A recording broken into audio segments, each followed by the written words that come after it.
Constitutional post होती है, उसकी अपनी एक मान्यता और मर्यादा है। परंतु आंदोलन में कई बार इस प्रकार की बातचीत आती है, इस प्रकार के शब्दों का प्रयोग होता है।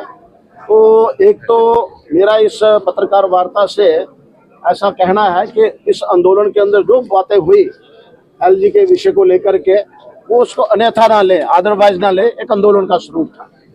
और फिर ये जो निर्णय हुआ है, हम लोगों को लगा कि एलजी बिल्कुल खामोश है, कोई बोल नहीं रहे। मैंने जैसा बताया कॉन्स्टिट्यूशनल पोस्ट होती है, उन्होंने भी इस विषय को लिया है, हमें जानकारी आई है।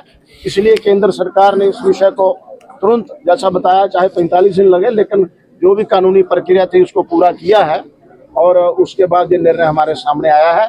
इसलिए मैं ये मानता हूँ कि कहीं ना कहीं एलजी मनोज सिन्हा का भी इस निर्णय को ले आने में भरपूर सहयोग रहा है। अब मेरे जिम्मे इतनी उनके लिए कुछ शब्द कहने की बात कही थी, तो मैंने ये स्पष्ट किया है, अगर कुछ इस आंदोलन में इस प्रकार के शब्दों का प्रयोग हुआ, उसको वो अन्यथा न ले, और उन्होंने उनका हमें सहयोग मिला ही है, इसलिए उनका भी धन्यवाद। जी धन्यवाद। मैं अभी इसके बाद वापस आता हूं अपनी संघर्ष समिति के ऊपर। तो संघर्ष समिति का ये एक आंदोलन था जिसकी आज जीत को हम सेलिब्रेट करने के लिए यहाँ पर इकट्ठे हुए हैं।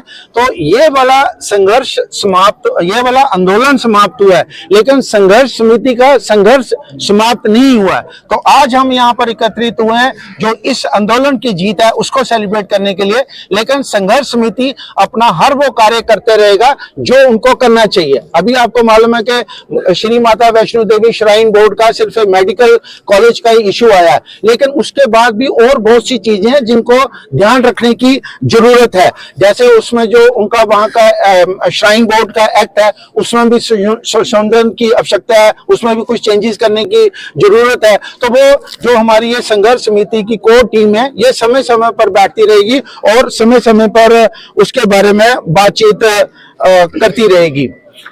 और अभी आपके माध्यम से मेरा एलजी साहब को एक ही निवेदन है कि वो श्राइन बोर्ड को ऐसे निर्देश दें कि श्राइन बोर्ड हमारी जो संस्कार हैं, जो संस्कृति है और जो धार्मिक जागरण के विषय हैं, उसको श्राइन बोर्ड एक्टिव तरीके से करे। और इसमें हमारी जो संघर्ष समिति है उनका पूरा सहयोग भी करेगी और इसको पूरा मॉनिटर भी करेगी, क्योंकि अगर हम यहाँ पर आए हैं, हमारे ऊपर भी एक हमारे हिंदू धर्म को मानने वाले, सनातन धर्म के मानने वाले लोगों ने एक जिम्मेवारी दी है, तो उस हम जिम्मेवारी से कभी भी पीछे नहीं हटेंगे, हम उन चीजों का पूरा ध्यान रखेंगे।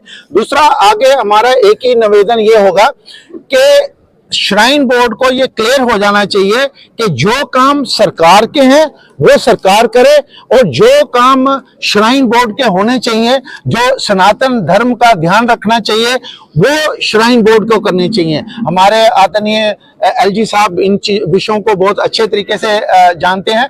हमारी तरफ से जब भी कोई भी किसी प्रकार का सहयोग होगा श्राइन बोर्ड को और अच्छा बनाने के लिए, हमारे सहयोग पूरा रहेगा। लेकिन इसके साथ साथ संघर्ष समिति हर उस एक्शन को भी सुपरवाइज करेगी जो श्राइन बोर्ड द्वारा लिया जाता है।